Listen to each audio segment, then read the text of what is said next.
혹시 노원구 아파트는 무조건 오른다는 말을 믿으셨던 적 있으신가요? 상계주공, 보람아파트, 꾸미숲 SK뷰. 서울 외곽이지만 실거주 수요가 두텁고 가격도 현실적인 곳으로 평가받아 한때는 노도강이 마지막 기회라는 말까지 나왔습니다. 그런데 지금은 어떨까요? 고점이던 12억짜리 아파트가 8억 초반까지 떨어졌고 심지어 6억대로 내려간 단지도 있습니다. 단순한 숫자가 아닙니다. 실거래로 확인된 결과입니다. 특히 이번에 다룰 단지들은 모두 노원구에서 가장 일반적인 30평대 아파트입니다. 서울 외곽 실수요자의 대표 선택지였고 전세 매매 모두에서 시세 기준으로 여겨지던 바로 그 평형대죠.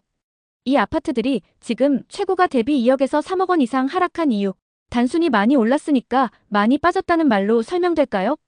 그 안에는 시장 심리, 금리 변화, 신축 쏠림 현상, 거래량 급감 등 지금 부동산 시장의 진짜 민낯이 담겨 있습니다. 이번 영상 또는 글에서는 노원구의 대표 단지들, 그 중에서도 서울 동부권 시세 흐름의 기준이 되는 30평형대 아파트를 중심으로 무슨 일이 있었고 지금 어떤 선택을 할 수 있을지 차근차근 짚어보겠습니다. 단순한 가격 비교가 아닌 지금 내가 어떤 선택을 해야 할까를 고민하신다면 오늘 내용이 반드시 도움이 되실 겁니다. 5위는 상계주공 7단지 아파트입니다. 상계주공 7단지는 노원구 상계동을 대표하는 대단지 아파트 중 하나입니다. 세대수가 무려 2634세대에 달해서 이 지역에 사시는 분이라면 한 번쯤은 들어보셨을 법한 단지죠. 지하철 4호선 상계역이 도보권에 위치하고 있고 다양한 버스 노선도 연결되어 있어서 교통 환경이 매우 우수합니다. 단지 바로 옆에는 초등학교와 중학교가 있고 대형마트와 병원, 공원까지 가까이에 있어 생활 인프라 역시 매우 탄탄합니다. 이런 점들 덕분에 실거주 수요가 끊이지 않았던 단지이기도 합니다. 그런데 최근 가격 흐름을 보면 다소 충격적일 수 있습니다. 2021년 3월에는 무려 12억 4천만 원에 거래되던 아파트가 2025년 5월에는 9억 7백만 원에 거래된 것으로 나타났습니다. 물론 거래된 세대가 2층이라는 점을 감안하셔야 하지만 그래도 3억 3천만 원가량 하락한 셈입니다. 하락률로 보면 약 26%에 달합니다. 단순한 가격 조정이 아니라 시장이 얼마나 위축되었는지를 보여주는 사례죠. 그렇다면 왜 이렇게 많이 하락했을까요? 단순히 가격이 비쌌다는 이유로는 설명이 부족합니다. 2020년부터 2021년까지는 정말 특이한 시기였습니다. 초저금리, 풍부한 유동성, 전세난, 느슨한 대출 규제 등 다양한 요소가 맞물리며 서울 전역의 아파트 가격이 빠르게 치솟았고 상계주공 7단지도 예외는 아니었습니다. 입지가 좋고 대단지라는 점에서 투자자들의 관심도 컸고요. 그 결과 고층 기준으로 12억을 넘는 거래도 발생하게 된 겁니다. 하지만 2022년부터 상황은 급변했습니다. 기준금리가 인상되기 시작했고 대출 규제는 강화되었으며 무엇보다도 시장에 기다려보자는 관망 심리가 강하게 퍼지면서 거래 절벽이 찾아왔습니다. 이런 환경에서는 특히 구축 아파트가 더 큰 타격을 받기 마련입니다. 요즘은 대부분의 수요자들이 신축이나 준신축을 선호합니다. 주차, 커뮤니티, 내부 구조 등 여러 면에서 신축 아파트가 더 편리하니까요. 반면 상계주공 7단지는 30년이 넘은 구축 단지이다 보니 상대적으로 경쟁력이 떨어질 수밖에 없습니다. 재건축 가능성도 그리 높지는 않은 상황입니다. 물론 법적으로는 재건축 연한을 넘긴 상태지만 워낙 세대수가 많고 조합 설립이나 주민동의 등에서 시간이 오래 걸릴 수 있는 구조입니다. 즉 가까운 시일 내 재건축 기대감을 반영하기는 어렵다는 말이죠. 이 역시 투자자 입장에선 아쉬운 점으로 작용합니다. 특히 주목할 점은 이번에 거래된 9억 초반의 가격이 2층이라는 점입니다. 일반적으로 저층은 고층보다 수천만 원 정도 낮게 거래되지만 최근처럼 시장 분위기가 침체되어 있을 때는 그 차이도 무의미해지는 경우가 많습니다. 급하게 팔려는 사람이 많아지면 가격 경쟁이 붙기 마련이고 결국 실거래가가 낮게 형성되면서 전체 단지의 시세까지 끌어내리는 결과로 이어지게 됩니다. 요즘 같은 시장에서는 실거래가가 곧 시세가 되는 경향이 강하니까요. 정리하자면 이렇습니다. 상계주공 7단지는 교통 여건과 생활 인프라 면에서는 여전히 강점이 있는 단지입니다. 하지만 구축 아파트라는 한계, 낮은 재건축 기대감, 그리고 시장의 하락 흐름이 맞물리면서 현재 시세가 크게 조정된 상황입니다. 그렇기 때문에 실거주 목적이라면 지금 같은 시점에 관심 가져볼 만한 타이밍일 수 있습니다. 이미 고점 대비 3억 이상 하락했기 때문에 장기적으로는 안정적인 진입 기회가 될 수도 있으니까요. 다만 투자자 입장에서는 좀 더 보수적인 접근이 필요할 수 있습니다. 시장 반등이 언제 올지, 또 이 단지가 반등 국면에서 얼마나 회복력을 보여줄 수 있을지는 아직 미지수이기 때문입니다. 4위는 노원구 상계동에 위치한 상계 한양 아파트입니다. 이 아파트는 총 492세대, 규모가 아주 크지는 않지만 실거주 만족도는 꽤 높은 편으로 알려져 있습니다. 31평형 기준으로 실사용 면적도 넓고 구조가 잘 빠졌다는 평가를 받고 있는데요. 무엇보다도 살기에 괜찮다는 입소문 덕분에 한동안 가격 상승 흐름을 탔던 단지이기도 합니다. 하지만 지금은 상황이 다릅니다. 2021년 6월에는 9억 6천만 원에 거래됐던 이 아파트가 2025년 4월에는 6억 9천만 원에 거래되면서 2억 7천만 원 하락률로는 28%에 달하게 되었습니다. 상계 한양 아파트는 브랜드 가치가 강하지 않고 대단지 프리미엄도 없는 편입니다. 지하철역과의 거리도 다소 애매해서 교통면에서도 다른 단지에 비해 경쟁력이 다소 부족합니다. 그래서인지 부동산 시장이 상승장일 때는 덜 주목받다가 하락장에선 더 빠르게 가격이 조정되는 모습을 보였습니다. 특히 이번에 거래된 12층 매물의 경우 평소라면 고층 프리미엄이 붙었을 텐데요. 최근 시장에서는 고층, 저층 가리지 않고 매물 가격이 낮아지고 있기 때문에 이처럼 고층도 6억 후반대에 거래되는 상황이 벌어진 것입니다. 실거주 비중이 높은 아파트다 보니 갭투자 수요보다는 전세 실수요와 자가 수요에 의존해왔습니다. 하지만 전세가도 함께 하락하면서 전세 끼고 매수하는 구조마저 흔들리게 되었고 결국 매수세가 더 줄어드는 악순환이 이어지고 있습니다. 그래도 이 아파트는 실거주자에게는 여전히 나쁘지 않은 선택지일 수 있습니다.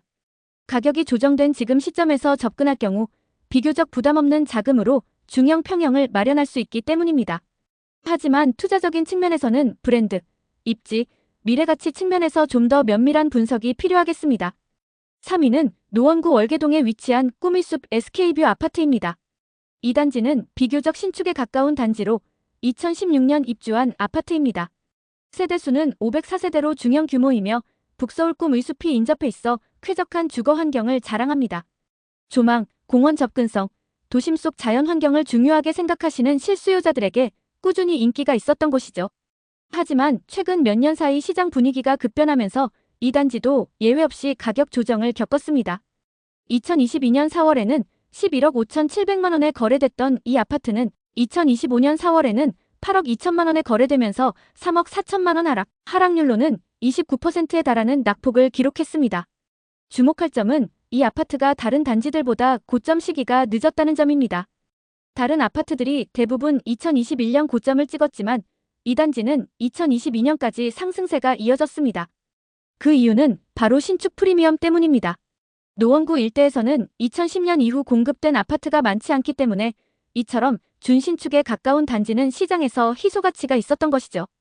하지만 아무리 신축이라도 금리 인상과 거래 절벽 앞에서는 자유롭지 않았습니다. 2023년 이후 금리가 크게 오르면서 매수세는 위축됐고 투자 수요는 빠르게 시장을 이탈하게 되었습니다. 그 결과 가격이 가장 높았던 아파트들이 가장 큰 낙폭을 보이게 된 것입니다. 이번에 거래된 물건이 16층 고층이라는 점도 중요합니다. 통상적으로는 고층 아파트가 더 높은 시세를 형성하지만 최근처럼 시장이 위축될 경우 층수 프리미엄이 거의 작동하지 않게 됩니다. 그만큼 시장의 심리적 위축이 크다는 뜻이죠. 그럼에도 불구하고 꾸미숲 SK뷰는 실거주 가치가 높은 단지입니다. 공원, 교육시설, 대중교통 접근성 모두 우수하며 단지 설계나 커뮤니티 시설 수준도 준신축급 이상입니다. 때문에 최근 하락한 가격에 관심을 가지는 실수요자들도 점점 늘고 있는 상황입니다. 정리하자면 꾸미숲 SK뷰는 시장 전체의 하락 흐름 속에서 신축 프리미엄이 희석되며 높은 고점에서 큰 낙폭으로 조정된 단지입니다. 하지만 입지와 구조적 경쟁력은 여전히 유지되고 있기 때문에 실거주 중심의 접근이라면 지금이 오히려 기회가 될 수 있는 시점입니다. 다만 투자 목적으로 접근하신다면 회복 시점과 주변 시세 흐름을 면밀히 분석하실 필요가 있습니다. 2위는 보람아파트입니다. 이번에는 노원구 상계동의 초대형 단지, 바로 보람아파트에 대해 말씀드리겠습니다. 이 아파트는 무려 3,315세대에 달하는 대단지로 상계동을 대표하는 아파트 중 하나입니다. 단지 규모가 워낙 크다 보니 일대 시세 흐름을 판단할 때 기준점처럼 여겨지기도 했고요. 공원, 학교, 병원, 대형마트 같은 생활 인프라가 주변에 풍부해 실거주 만족도도 높은 편이었습니다. 하지만 이처럼 조건이 좋은 단지도 이번 하락장에서 자유롭지 못했습니다. 2021년 5월에는 8억 8천만 원에 거래되던 보람 아파트가 2025년 4월에는 6억 1,500만 원에 거래되면서 2억 7천만 원의 하락률로는 30%라는 큰 폭의 조정을 받았습니다. 가장 큰 원인은 단지의 노후화입니다. 이 아파트는 준공된 지 상당한 시간이 지났고 현재 소비자들이 기대하는 커뮤니티 시설, 주차 공간, 단지 설계 등에서 신축 아파트와 비교의 차이가 많이 납니다. 특히 요즘은 신축 선호가 확고하기 때문에 구축 아파트는 시장 흐름이 둔화될수록 더 큰 하락 압력을 받게 됩니다. 또한 이번에 거래된 매물이 2층이라는 점도 영향을 줬습니다. 일반적으로는 저층이 고층보다 저렴한 건 당연한 일이지만 하락장에서는 저층 급매가 단지 전체의 시세를 끌어내리는 역할을 하게 됩니다. 소위 실거래 가시세로 인식되는 요즘 분위기에서는 저층 거래라도 시세 기준점으로 받아들여지는 경향이 크기 때문입니다. 보람 아파트는 대단지라는 점에서 규모의 경제라는 장점도 있지만 재건축 가능성은 낮다는 점이 투자자 입장에서는 단점이 됩니다. 세대수가 많고 조합 설립이나 추진 단계에서 의견을 모으기가 어렵기 때문입니다. 실제로 현재까지 보람 아파트는 재건축 추진 움직임이 뚜렷하게 나타나지 않고 있습니다. 또 한 가지 짚고 넘어가야 할 부분은 인근 지역의 신축 공급이 증가하면서 경쟁력이 상대적으로 떨어졌다는 점입니다. 중계동이나 월계동 등 인접 지역에서 새 아파트가 들어서면서 같은 금액으로 더 나은 조건을 갖춘 단지를 선택할 수 있게 된 것이죠. 이로 인해 실수요자들도 보람 아파트를 찾기보단 다른 신축 또는 준신축으로 이동하는 흐름이 생겼습니다. 그럼에도 불구하고 보람 아파트는 실거주자들에게 여전히 매력적인 선택지일 수 있습니다. 생활 인프라, 단지 규모, 교육 환경 등이 잘 갖춰져 있어 오래된 아파트라도 입지가 좋다면 괜찮다는 분들에게는 충분히 고려 대상이 되거든요. 특히 고점 대비 2억 이상 빠진 지금 시점에서는 실거주 목적으로 진입을 고민해 볼 만한 단지입니다. 정리하자면 보람 아파트는 대단지 프리미엄과 실거주 환경은 강점이지만 구축이라는 약점과 낮은 재건축 가능성, 신축 단지와의 경쟁에서 불리한 점이 복합적으로 작용해 30%라는 큰 낙폭을 기록한 단지입니다. 실거주라면 지금이 진입 타이밍일 수 있지만 투자 목적이라면 충분한 분석과 검토가 필요하겠습니다. 마지막으로 소개해드릴 단지는 노원구 상계동에 위치한 조응안신 아파트입니다. 이번 조사에서 가장 높은 하락률을 기록하며 1위에 오른 단지인데요. 2021년 9월에는 7억 2천만 원, 하지만 2025년 4월에는 4억 9천만 원으로 거래되며 무려 2억 3천만 원 하락률은 31%에 달합니다. 조응안시는 397세대의 중소형 단지로 상계 일대에서도 비교적 조용한 편에 속하는 아파트입니다. 31평형대의 실사용 면적은 나쁘지 않지만 브랜드 인지도나 단지 규모, 입지 면에서 다소 부족한 점이 있는 것이 사실입니다. 이런 이유로 상승장에서는 느리게 오르고 하락장에서는 먼저 빠지는 전형적인 특징을 보여주고 있습니다. 특히 이번에 거래된 세대가 1층이었다는 점도 하락률을 더 크게 만든 요인입니다.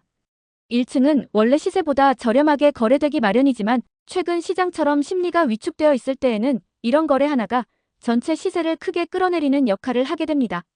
시장 참여자들이 실거래가에 민감하게 반응하는 시기인 만큼 1층 급매 거래가 시세 기준으로 작용하게 된 것입니다. 조응안신 아파트는 입지 면에서도 중간 수준입니다. 지하철과의 거리는 도보로 10분 내외이고 주변 인프라는 상계주공이나 보람 아파트 같은 대단지들에 비해 다소 약한 편입니다. 그렇다 보니 전반적인 실수요 선호도도 떨어지게 되고 투자 수요 유입도 제한적일 수밖에 없습니다. 또 하나 중요한 점은 이 단지는 과거 갭투자 수요가 유입되었던 단지 중 하나라는 점입니다. 전세가가 높고 매매가가 상대적으로 낮았던 시기에는 갭투자자들이 꽤 들어왔는데 지금은 전세가도 하락하고 있고 금리도 높아지다 보니 투자자들은 대부분 시장에서 이탈한 상태입니다. 그 결과 투자자들이 물량을 내놓고 실수요자는 망설이게 되면서 가격은 더 빠르게 조정되는 구조가 된 것이죠. 게다가 조응안시는 재건축 가능성도 낮은 편입니다. 세대수가 적고 용적률이나 위치 조건이 뛰어나지 않아 현실적인 재건축 추진 동력이 부족합니다. 그렇기 때문에 이 단지는 단기적인 기대 요소가 부족한 상태이며 오직 가격이 싸다는 이유만으로 접근하기엔 다소 리스크가 있습니다. 그럼에도 불구하고 4억 후반이라는 가격대는 서울에서 30평형대 실거주 아파트를 찾는 분들에겐 굉장히 매력적인 조건일 수 있습니다. 특히 전세와의 차이가 크지 않은 지금 같은 시기에는 전세보다 그냥 집을 사자는 수요가 다시 나타날 가능성도 있습니다. 실거주를 전제로 장기적인 시각으로 접근한다면 충분히 고려해 볼 수 있는 선택지입니다. 정리하자면 조응안신 아파트는 가격 하락폭은 크지만 반등 동력이 다소 부족한 단지라고 할 수 있습니다. 입지, 단지 규모, 재건축 가능성 등 여러 요소를 감안했을 때 실거주 목적이라면 메리트가 있을 수 있지만 투자 목적이라면 보수적인 접근이 필요한 곳입니다. 지금까지 노원구 주요 아파트 단지들의 시세 흐름을 함께 살펴봤습니다. 고점에서 수억 원이 빠진 단지들, 신축이든 구축이든 예외 없이 흔들리는 시장, 그리고 그 안에서 여전히 자리를 지키고 있는 실거주 수요까지. 하락한 숫자만 보면 걱정이 앞설 수도 있습니다. 하지만 그 숫자 뒤에는 시장의 흐름, 정책 변화, 그리고 사람들의 심리가 고스란히 담겨 있습니다. 누군가는 지금을 위기라고 말하지만 누군가는 기회로 보고 있죠. 중요한 건 얼마나 떨어졌는가 보다 왜 떨어졌고 지금 내가 어떤 선택을 해야 하는가입니다. 데이터를 바라보는 눈, 시장을 해석하는 균형 감각, 그리고 나의 재정 상황에 대한 현실적인 판단. 이 세 가지가 지금 같은 시기엔 무엇보다 중요합니다. 혹시 오늘 보신 단지 중에 내가 살고 있는 곳이거나 눈여겨보던 곳이 있었나요? 그렇다면 지금의 흐름을 단순한 숫자가 아닌 내 삶과 연결된 이야기로 받아들이셨을 겁니다. 앞으로도 부동산 시장은 계속 변화할 겁니다. 그 변화 속에서 흔들리지 않으려면 꾸준히 들여다보고 이해하려는 노력이 필요합니다. 시청해주셔서 그리고 끝까지 함께해주셔서 감사합니다.